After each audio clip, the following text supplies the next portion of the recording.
About a week ago, I went over and looked at a property, and the husband is real sick. We're going through this basement, and we're trying to figure out, is there some kind of allergenic material in the basement that's giving him a problem, because he really suffers. So we go down and we look in this basement, and there's probably 4 or 5 overhead floor joists. It's a big basement.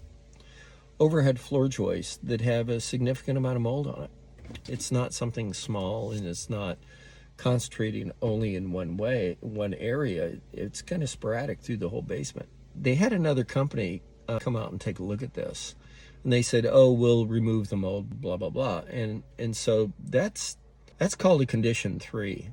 And mold remediation industry, that's when you have mold growth on a surface, that's called condition 3. The thing to remember about microbial contamination is that the hypha structure, the little branches, they break off all the time, and there's mycotoxins that go off into the air all the time. So I'm trying to explain to him that you can't just remove the colonies. This has been here for probably 7-8 years. So there's a dust. There's a dust on all the floor joists. There's dust on the foundation walls, on the floor. And so it needs to be, the whole basement needs to be cleaned. I think he understood it, that my explanation about microbial debris breaking off and floating around in the air can still have an impact on his health, even though we're dealing with the colony as well. Anyway, the cost was at a point where they didn't think they could afford it.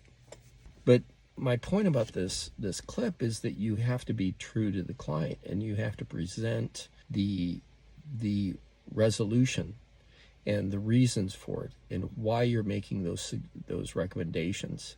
I always sit down with my clients and go through the agreements, because 95% of the time we're scratching stuff out, or we're adding stuff in or something, but you really need to sit down with them one-on-one and go through this. Emailing doesn't instill the importance of what you're trying to do for them. It's very dispassionate and disconnected. Anyway, be truthful to your clients regardless of how the chips fall.